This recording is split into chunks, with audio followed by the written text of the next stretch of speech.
Hello friends, my name is Vishal Jain और Vishal classes में आप सभी का बहुत बहुत स्वागत है। दोस्तों, पिछली वीडियो में हमने प्रेजेंट परफेक्ट कॉन्टिन्यूअस टेंस के बारे में हम सीख रहे थे। इसके अंतर्गत हमने 4 प्रकार के सेंटेंसेस को कवर कर लिया था, जिसमें हमने अफर्मेटिव और नेगेटिव सेंटेंस को सीखा हुआ था, इंटेरोगेटिव और इंटेरोगेटिव नेगेटिव सेंटेंस को सीखा हुआ था। और आज की इस वीडियो में हम इस टेंस के अंतर्गत WH टाइप सेंटेंसेस को कैसे बना सकते हैं, इनके लिए हम सीखते हैं। तो सबसे पहले हम समझते हैं कि WH टाइप सेंटेंसेस होते क्या हैं। दोस्तों, क्वेश्चंस जो होते हैं वो 2 प्रकार के होते हैं। एक तो होते हैं यस या नो टाइप, जिन्हें हम इंटेरोगेटिव सेंटेंस या इंटेरोगेटिव नेगेटिव सेंटेंस के नाम से जानते हैं। इनका उत्तर आपको हाँ या ना में दिया जा सकता है। जैसे कि क्या तुम बाजार जा रहे हो, तो इसका उत्तर हम यस या नो में दे सकते हैं। लेकिन दूसरे टाइप के सेंटेंसेस वो होते हैं जिनका उत्तर आप यस या नो में नहीं दे सकते, बल्कि इनका आंसर आपको डिस्क्रिप्टिव फॉर्म में देना होता है। यानी कि आपको इसमें एक पूरा आंसर देना होता है, उसके बारे में आपको बताना पड़ता है। यस या नो बस में काम नहीं चलता है। जैसे कि तुम बाजार से क्या ला रहे हो, तुमने बाजार में क्या खरीदा है, तो ये भी क्वेश्चन है, तुमने बाजार में क्या खरीदा है। तो इसका उत्तर अब हाँ या ना में नहीं दे सकता, आपको बताना पड़ेगा कि हाँ मैंने मार्केट से क्या क्या चीज़ें खरीदी हैं, तो इसका आपको प्रॉपर आंसर देना पड़ेगा। तो WH टाइप क्वेश्चंस आपके वही सेंटेंसेस होते हैं जिनका उत्तर आप यस या नो में नहीं दे सकते हैं। अब इस टेंस के अंतर्गत इसकी पहचान क्या होती है, तो दोस्तों इस टेंस के अंतर्गत इसमें सबसे पहले आपका सेंटेंस में WH वर्ड्स भी आपको मिलेगा। इसके अलावा आपके लिए इसमें लास्ट में क्वेश्चन मार्क भी मिलेगा। इस सेंटेंस में आपको समय भी दिया रहेगा और रहा है, रही है, रहे हैं, ये सारे वर्ड्स भी आपको इस सेंटेंस में देखने को मिलेंगे।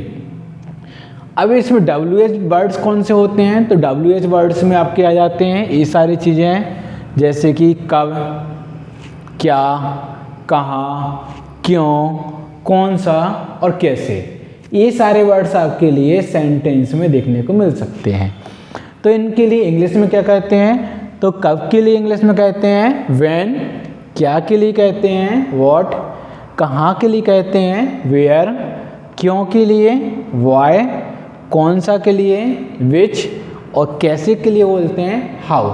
इसके अलावा भी 2 और आते हैं, हाउ मच। हाउ मच मतलब होता है कितना, हाउ मैनी यानी कि कितने। ये दोनों क्वांटिटी, अलग अलग प्रकार की क्वांटिटी के लिए इनका यूज होता है, काउंटेबल और नॉन काउंटेबल के साथ में। तो इनका यूज हम आगे सीखेंगे।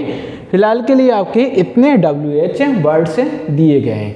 इनको WH वर्ड्स इसलिए कहते हैं क्योंकि इनकी स्टार्टिंग WH से होती है, ठीक है, इसलिए आपके WH वर्ड्स कहलाते हैं। चलिए, तो अब आप किसमें देखते हैं कि आपको स्ट्रक्चर किस प्रकार से होगा आपका। तो इसमें भी आपके 2 प्रकार के सेंटेंसेस भी बन सकते हैं। WH में भी एक इंटेरोगेटिव भी बन सकता है, इंटेरोगेटिव नेगेटिव भी बन सकता है, ठीक है। तो कैसे होगा, इंटेरोगेटिव अगर है तो सबसे पहले इसमें WH वर्ड्स हम लगाएंगे, फिर हैव लगाएंगे, सब्जेक्ट, बीन, वर्ब का first form with ING, object, other word, since, for, time और सबसे लास्ट में आता है क्वेश्चन वर्ड। क्योंकि है तो आखिर ये प्रश्नवाचक ही है, इंटेरोगेटिव ही है, क्वेश्चन तो पूछ ही रहे हैं, इसलिए क्या आएगा इसमें क्वेश्चन मार्क भी आएगा। इसी का अगर हम नेगेटिव की बात करें तो क्या आएगा, सबसे पहले WH वर्ड्स आ जाएगा, हैव आएगा, सब्जेक्ट आएगा। अब इसमें केवल एक नॉट वर्ड और लग जाएगा, तो नॉट आ जाएगा, बीन, वर्ब का first form with ING, object, other word, since, for, time और सबसे लास्ट में आता है क्वेश्चन मार्क। अब इसमें हैज और हैव का यूज कहाँ करते हैं, हमने ऐसा पिछली वीडियो में भी समझा था। हैज का यूज करते हैं हम एक वचन यानी कि सिंगुलर के साथ में, जैसे कि ही, सी, इट या कोई नाम हो। और हैव का यूज करते हैं हम बहुवचन यानी कि प्लूरल्स के साथ में, जैसे आई, वी, यू, दे या एक से अधिक नाम हो, तो वहाँ पे हम हैज हैव का यूज करते हैं। अब सिंस या फॉर का यूज कहाँ करते हैं, तो हमने देखा था कि सिंस का प्रयोग हम करते हैं समय के नाम के साथ में, जैसे कि सोमवार, 2007, 2 बजे, फरवरी, आज, कल आदि। ये सारी जो चीज़ें होती हैं इनके साथ में हम सिंस का यूज करते हैं क्योंकि समय का नाम होते हैं। और फॉर का यूज कहाँ करते हैं? समय अंतराल के साथ में। समय अंतराल मतलब होता है टाइम ड्यूरेशन। ये कब आता है? जहाँ हम किन्हीं भी दो समय के लिए माइनस करते हैं, किन्हीं भी दो समय के बीच का अंतर देखते हैं, तब वहाँ पे टाइम ड्यूरेशन यानी कि समय अंतराल आता है। कैसे? 2 दिन, तो किन्हीं भी सप्ताह में आपके 7 दिन होते हैं, तो किन्हीं भी 2 दिन के बीच का अंतर क्या आ जाएगा आपका? 2 डेज आ जाएगा। 4 साल, 6 महीने, 15 मिनट, 6 घंटे, इस प्रकार से जो चीज़ें हैं तो ये आपके आएंगी फॉर के साथ में। अब हम इसके लिए एक सेंटेंस के साथ समझने का प्रयास करते हैं कि किस प्रकार से हम इसे बना सकते हैं। जैसे हमने एक सेंटेंस लिया हुआ है, तुम सुबह से इस बगीचे में क्या कर रहे हो? तुम सुबह से इस बगीचे में क्या कर रहे हो? तो आप यहाँ पे देख रहे हैं कि यहाँ पे क्या आ रहा है। सबसे पहले तो क्या वर्ड लग रहा है, ठीक है, क्या शब्द आ रहा है, तो इसका मतलब क्या है? ये एक इंटेरोगेटिव सेंटेंस है, ठीक है।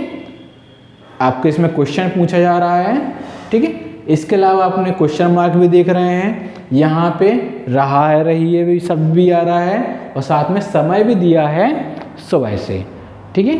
तो क्या क्या आपका इसमें है? आपका तुम जो है ये आपका सब्जेक्ट हो जाएगा, आपका कर रहे हैं ये क्या पे आ जाएगा? ये आपका वर्ब आ जाएगा। क्या शब्द क्या हो जाएगा आपका? WH शब्द हो जाएगा।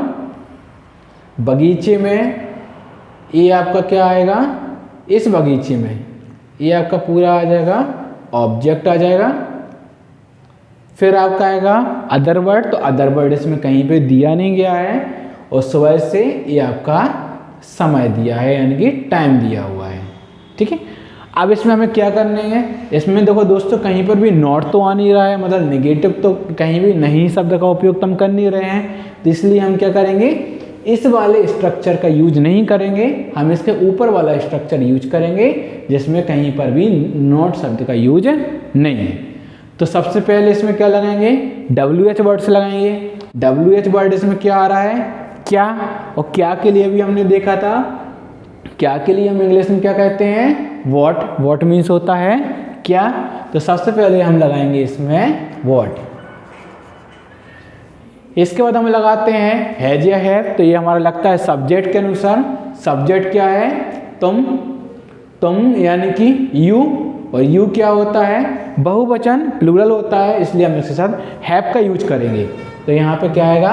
हैव। फिर आता है सब्जेक्ट, तो सब्जेक्ट अभी हमने देखा था तुम, तो तुम के लिए क्या लगाते हैं? यू। फिर आता है हमारा बीन, तो बीन लगाएंगे।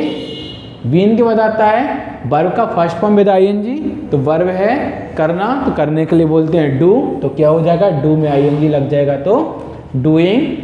फिर आता है ऑब्जेक्ट, ऑब्जेक्ट क्या है? इस बगीचे में, तो में मतलब इन, इस यानी दिस, और बगीचे यानी कि गार्डन, तो इन दिस गार्डन। फिर आता है अदर वर्ड, तो अदर वर्ड इसमें हमें कहीं दिया नहीं गया है। फिर आता है सिंस या फॉर, तो सिंस या फॉर में से हमें से कुछ लगाना पड़ेगा, तो हमने देखा कि सुबह से क्या हो गया? ये तो समय का नाम हो गया, ठीक है। ये क्या हुआ? आपके प्रहर होते हैं ना, मॉर्निंग सुबह का प्रहर, शाम का सुबह, दोपहर, शाम, रात, ये क्या होते हैं? अलग अलग टाइप के प्रहर होते हैं, यानी कि आपके दिन के ही अलग अलग हिस्से होते हैं। तो ये आपके क्या है? समय के नाम हैं, इसलिए इनके साथ में क्या लगाएंगे हम? सिंस लगाएंगे। फिर आता है समय, समय क्या है इसमें? सुबह, तो क्या लगाएंगे इसमें हम? मॉर्निंग लगाएंगे। और लास्ट में आ जाएगा आपका क्वेश्चन मार्क। तो आपका पूरा सेंटेंस क्या हो गया? What have you been doing in this garden since morning. अब हम इसी का एक नेगेटिव वाला भी हम करके देखते हैं कि नेगेटिव वाला हम इसमें किस प्रकार से कर सकते हैं। जैसे कि हम इसमें नेगेटिव में एक एग्जाम्पल लेते हैं।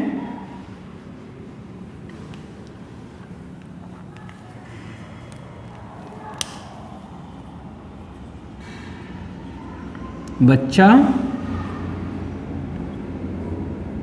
सुबह से क्यों नहीं रो रहा है? बच्चा सुबह से क्यों नहीं रो रहा है? तो दोस्तों आपको इसमें दिख रहा है कि हमने यहाँ पे WH वर्ड्स क्या हो गए हमारा, क्यों आ गया, इसके अलावा इसमें नहीं भी आ रहा है, रही भी आ रहा है, और इसके अलावा समय भी आ रहा है। इसलिए क्या है हमारा प्रेजेंट परफेक्ट कॉन्टिन्यूअस टेंस का ये WH टाइप में भी नेगेटिव सेंटेंस है, इसमें दिया गया है। अब इसमें बच्चा क्या हो गया आपका, सब्जेक्ट हो गया, रोना ये आपका वर्ब हो गया, नहीं तो आपका नेगेटिव वर्ड हो गया, और ये आपका क्यों क्या हो गया, WH वर्ड हो गया। अच्छा, अब इसमें ऑब्जेक्ट इसमें कहीं नहीं है, अदर वर्ड भी इसमें कहीं नहीं है, इसमें क्या है, केवल समय दिया गया है सुबह से, तो इसे ये क्या है आपका टाइम दिया गया है।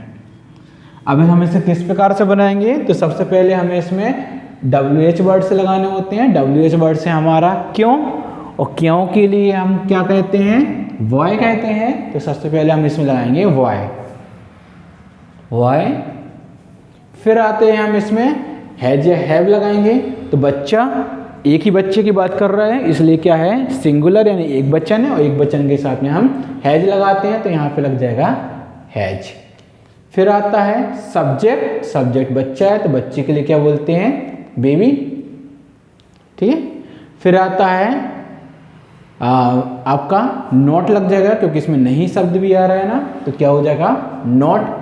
फिर आएगा बीन, तो हम बीन लगाएंगे।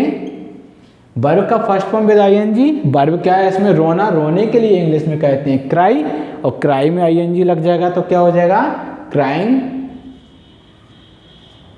फिर आता है ऑब्जेक्ट क्या है इसमें, कहीं नहीं है। अदर वर्ड भी इसमें कहीं नहीं है। इसके बाद आता है सिंस या फॉर, तो सुबह से आपका समय का नाम है, इसमें क्या लग जाएगा सिंस। और फिर टाइम क्या है इसमें मॉर्निंग, तो मॉर्निंग लगाएंगे, और लास्ट में क्या आ जाएगा क्वेश्चन मार्क आ जाएगा। तो आपका सेंटेंस पूरा क्या हुआ, why has baby not been crying since morning. तो दोस्तों उम्मीद कर रहे हैं कि आपको हमारा आज का इस सेशन समझ में आया होगा। आप इसकी अच्छे से प्रैक्टिस कीजिए, और हमारी इस विशाल क्लासेस के बारे में आप अपने सभी दोस्तों को भी बताइए। अपने दोस्तों के लिए हमारी इस क्लासेस की लिंक को शेयर कीजिए, और उनसे कहिए कि हमारी क्लासेस से वो जुड़ें और अच्छी परीक्षा में अच्छे अंकों की तैयारी करें। इसी उम्मीद के साथ आप सभी का बहुत बहुत धन्यवाद। Thank you.